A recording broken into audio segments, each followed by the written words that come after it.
Marine Corps Expeditionary Advanced Base operations require logistical support where and when Marines need it. The Airbus MQ-72C logistics connector leverages proven performance and reliability coupled with next-generation autonomous capability. As the Marine Corps revolutionizes warfare, the MQ-72C logistics connector evolves to support it. Visit airbusus.com to learn more.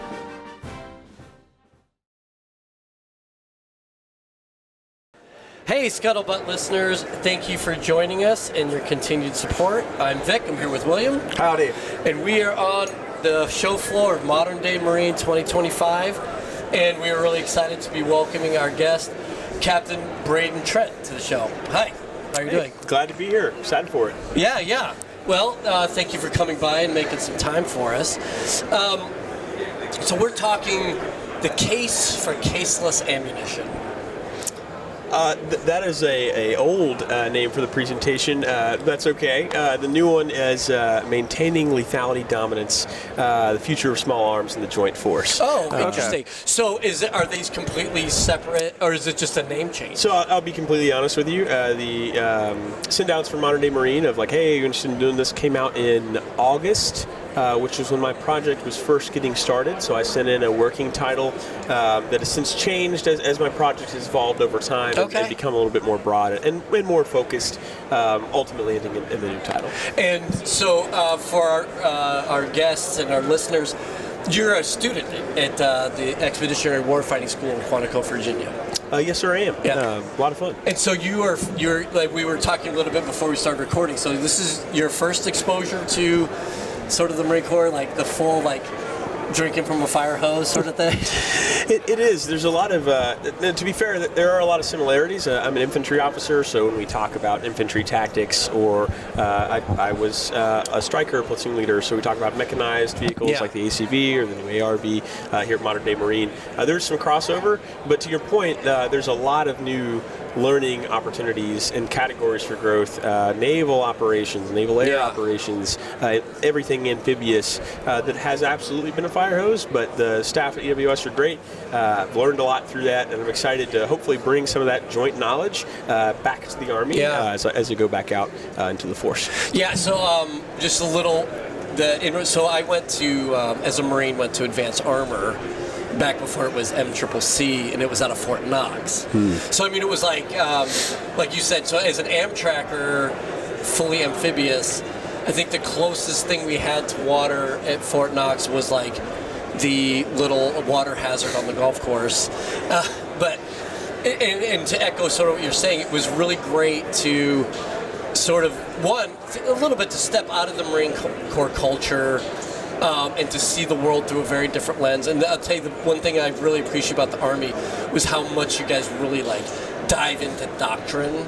And it was super important. I learned a ton from that. So I really appreciate your sort of perspective on embracing the jointness of it, because I think it really is very fulfilling 100%. When you're stepping out of your comfort zone 100% in that way. So you came here for obviously specifically to talk about some of the research you've been doing. What has that been, actually? Yeah, I'm interested to hear this evolution. Sure. Yeah. Originally, my project was more of a fact-finding mission about the NGSW program, or Next Generation Squad Weapon Program, and the outcome of that program, which is the XM7 rifle, or the Army's new service rifle. So like I said, initially a fact-finding mission. I wanted to find out, how does this system increase soldier lethality, and what data can I provide at the unclassified level to soldiers and leaders alike to help them make better decisions in the tactical, operational, and strategic spaces. And as this project has evolved over time, I've gotten some more hard evidence on the XM7 and some actual studies that have been done, both specifically about the rifle and its ammunition, as well as some historical context, some interviews with soldiers, maintainers, leaders in industry that have led me to my conclusions and kind of have helped wrap up the project of does this weapon system increase the lethality of soldiers? The conclusion being it in fact does not, and that it is a tactically outdated concept, not just as a mechanical system, but the idea behind the system has been outdated for quite some time. Fascinating. Yeah, let's dig into this. All right, so strap in. Yeah, folks. so let's go into the details. What's wrong with it? So I guess where do we want to start? I'll provide a little bit of historical context. So since the First World War, World War II, Korea, Vietnam, the Gulf War, War on Terror, you think about how varied the weapon systems are, the battlefields, the adversaries that America has faced. And a common thread throughout all those conflicts is that almost all infantry engagements are occurring at less than 300 meters. A huge majority has occurred at less than 300 meters. Another lesson that's been pulled out is that the greater the volume of fire a squad down to an individual rifleman can produce, the more effective they are at achieving fire superiority, which then enables maneuver on the battlefield and enables success tactically and so on and so forth as you go. This is reflected in the evolution of firearms design. We see World War I, large, heavy, clunky bolt-action weapons that are designed for maximum accuracy at maximum distance. I mean, some of these rifles, including our own in the United States, the lowest increment that you could even set the sight to was 500 meters, right?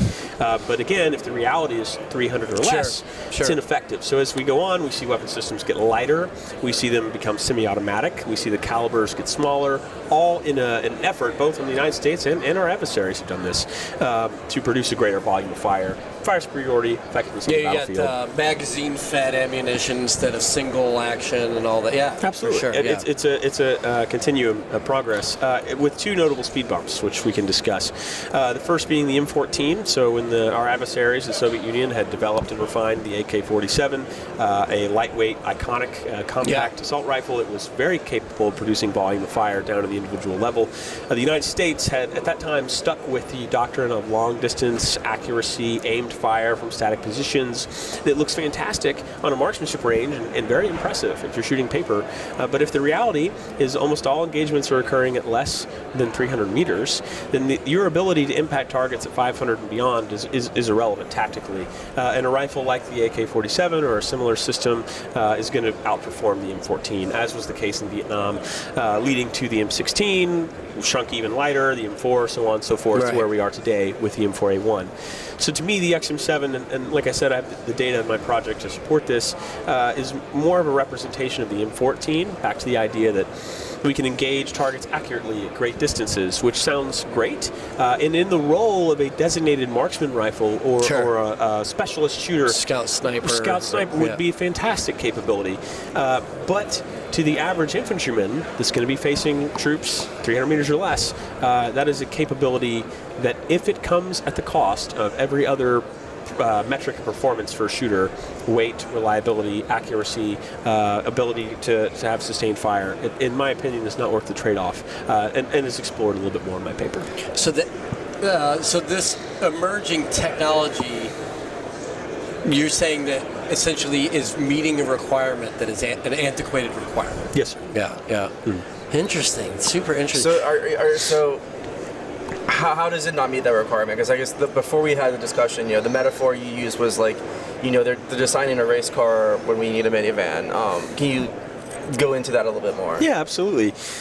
So let's start with some of the technical aspects of the XM7 and how it does not lend itself well to a general use service rifle. So look at the weight, the total combat load, which, for reference, total combat load or total combat weight is the weight of a weapon system when it has a loaded magazine to full capacity, as well as all the accessories that a rifle is expected to have that the soldier would receive. So magnified optic, in many cases suppressor, like the Marine Corps is now exploring, night vision, laser aiming devices, all the fixings, so to speak, lead to this total weight number.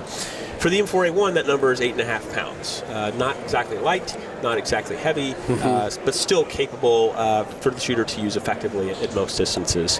For the XM7, that weight is almost 16 pounds. Good grief, I had no idea. 15.4 pounds. Add to that, it's a piston system, so most of the weight is in the front, make it more front heavy. So you then add on top of that, the difference is the M4A1, as you know, has a 30-round magazine, the XM7 has a 20-round magazine.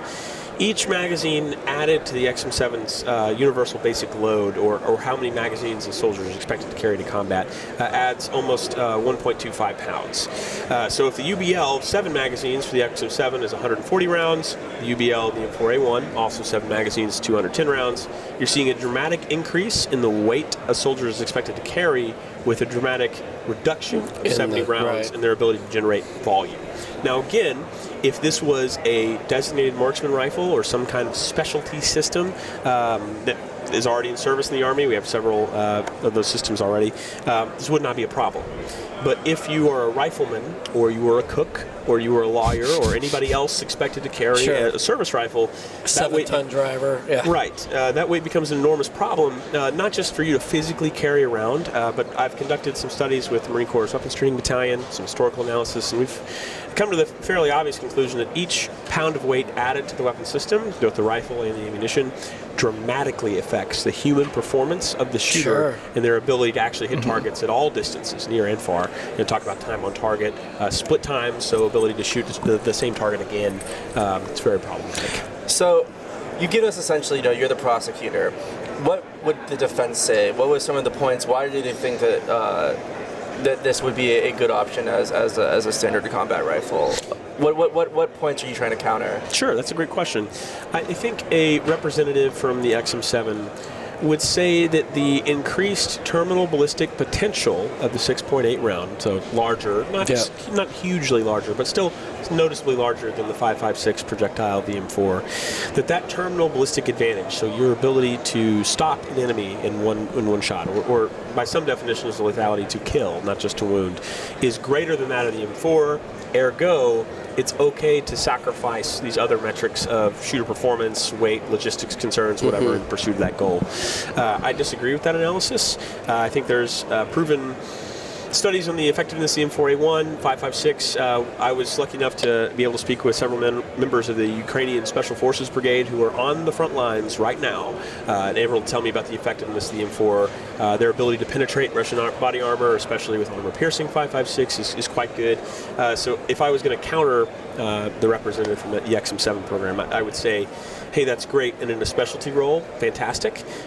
We have DMRs, designated marksman rifles, for this role, but if it comes to the cost of every other metric of shooter performance, let alone, we haven't even explored the logistical problems. Of having multiple calibers, NATO interoperability, joint force under. So I was going to ask about, is this being driven because the international community is leaning towards a larger round, or is this something we're kind of, are we trying to be the first domino? Are we addressing a need, or are we trying to just change the direction? Is that? So that is not up to me to determine, but I can tell you what I have seen in my research is that our adversaries are not pursuing a similar weapon system. Our allies are not pursuing a similar weapon system.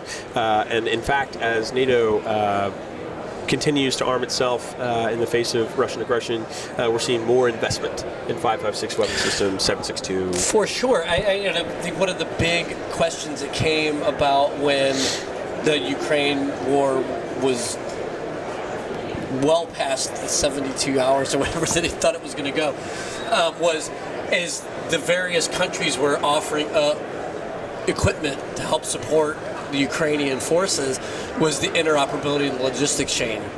If you've had Leopard tanks and M1s, and you've got and all these various versions and different types of rifle systems and anti-tank munitions and these sorts of things, like how do we maintain a supply chain for that?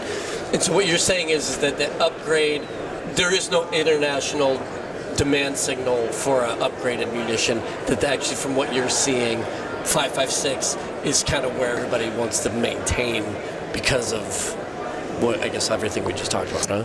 100%. And we have to remember that let's assume that is not the case. And let's assume that tomorrow our international allies and partners would like to transition to 6.8, specifically the hybrid brass and steel case offered by Sig Sauer. Think of the magnitude of industrial investment required to produce that amount of ammunition, how long it would take to get into circulation. This is not an insurmountable task. We've done it before.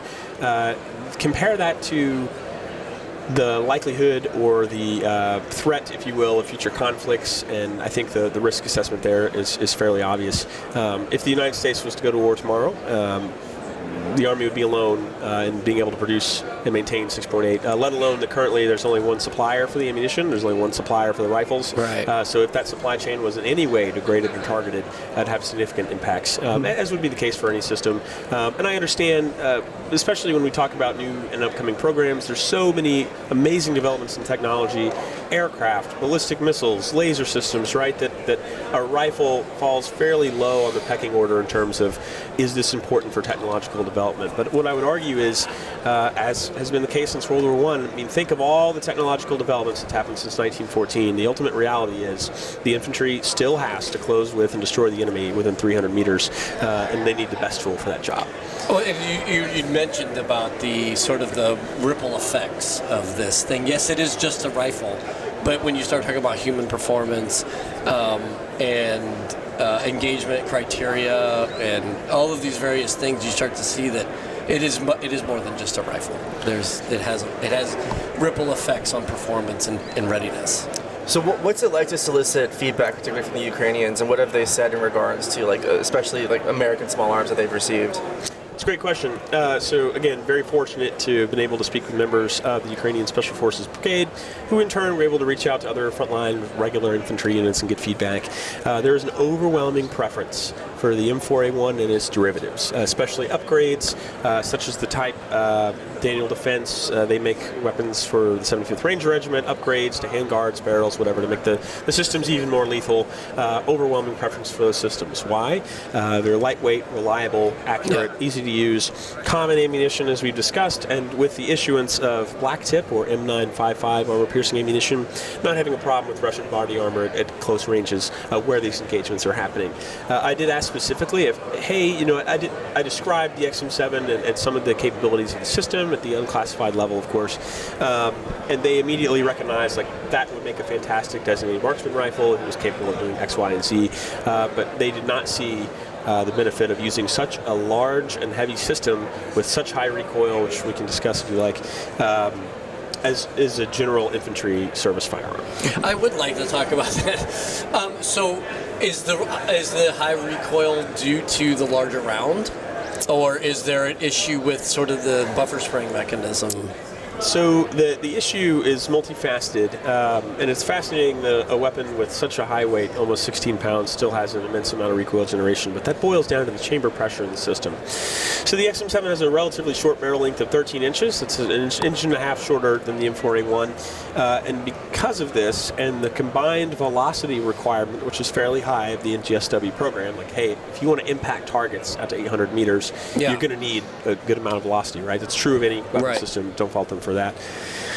But because of the short barrel, which I assume was made in an attempt to save weight, make room for the suppressor, the chamber pressure of the XM7 is enormous, in excess of 80,000 psi. Let me put some context into that. The chamber pressure of the M4 is 52,000 psi. The chamber pressure of the M2 Browning heavy machine gun, 50 caliber round, much more powerful, much greater range than the XM7, is 55,000 psi. So 80,000 psi causes all kinds of issues, much higher rate of ammunition failure, much higher internal wear of components, greater recoil generation. So even though there is a suppressor attached to the XM7, the ultimate result is that a chamber pressure of that magnitude is going to have impacts on your ability to control recoil, let alone toxic fume emission, other problems, wear of internal components. In my project, on the PowerPoint version at least, I have some comparisons to the XM7 and the M4A1 where you can really see the difference. I was able to observe 1st Brigade Bastogne during a live fire exercise, and the recoil of the XM7 is such that in some cases the foreheads of soldiers, like they were being physically removed from their optics, had to reacquire the target, get back on target, which in a firefight, for a DMR doesn't matter, right? But for a service rifle, definitely not. Sure. Yeah, that's fascinating. What, where is this project in now in sort of the phase? Has it been submitted, and are you getting any feedback? So today was actually the first day of release. I presented just a few moments ago at Modern Day Marine at the Marine Zone stage. Gave my presentation as well as the link to my full 52-page paper. So it is now out in the world. It's been approved for release. It's unclassified. There's no CUI. It's been vetted accordingly. Is there a link we could put in the show description that people can find it? Absolutely. Okay, well, definitely. Actually, could you give it to us now for our listeners, and I'll make sure it gets in there. Yeah. I'm a 90s kid, so forgive me, but I have it on this here flash drive. Oh, no problem. We'll definitely link it in our show notes. Our show description. Absolutely. Perfect. And my hope is that this just generates further interest and discussion about what are the pros and cons of the system. If we are going to remain with the XM7, okay. but how can we address the issues with the system to mitigate risk to soldiers, maximize lethality? And I think there's a lot of good data in there, more historical context, more discussion of physics and how ballistics works, that can provide some light to the argument and hopefully just make an interesting discussion point to decision makers about whether to continue with the program, and if so, in what capacity. How was it received when you gave your presentation? I think it was received well. Got some good questions, both clarifying and some valid counterpoints that we were able to explore further. But I think it was received well. I think it's not an accident that since 2017, when this program was announced, there's been a lot of interest, especially in the firearms community, about the successes, failures, everything about the XM7, because it is, for better or for worse, it represents an enormous shift in. I mean, consider the M4 has been in service for 31 years, right? So for the Army to transition to a new system generates a lot of interest. And my hope is not that I can provide a definitive answer because, hey, this was 10 months of research, I think I did all right. It requires further exploration by experts in the field, decision makers in high places to really explore this. But I hope that I've at least generated conversation that can lead the American military to receiving even more lethal weapon systems and capabilities. Yeah, I mean, it's such a huge shift. I mean, I know you mentioned the length of time for the M4, but I mean, that Colt bolt and receiver, upper and lower receiver system was the same as when I came in the Marine Corps and we were using M16A2s. As we progressed through to A4 and then finally M4, my immediate action drills and everything that I knew about how to was exactly the same. It just got smaller. And so to make this shift, it's almost cultural on how we're going to do our TTPs and immediate action drills and stuff. So it's really cool, man. I think this is a great project. And I'm glad it was received well, and I look forward to getting some feedback too when we post it here on the show. Yeah, thanks for coming on the show, man. Appreciate it. Thank you guys so much for your time. Best of luck to you. When do you graduate? Graduate May 8th, I believe it is, so right around the corner, and then off to the next adventure. Yeah, what is the next adventure for you? So I'm actually in the marketplace right now, competing for my next duty assignment. I just got married over the weekend. Hey, congrats. Thank you. Big. So the wife and I are exploring options and looking at our next spot together. So heading to another infantry unit, you think? Absolutely. Yeah. Absolutely. Love the infantry, and I'm excited to be a company commander and to continue to have a career in the Army. Well, great. All right, awesome. Yeah, thanks again.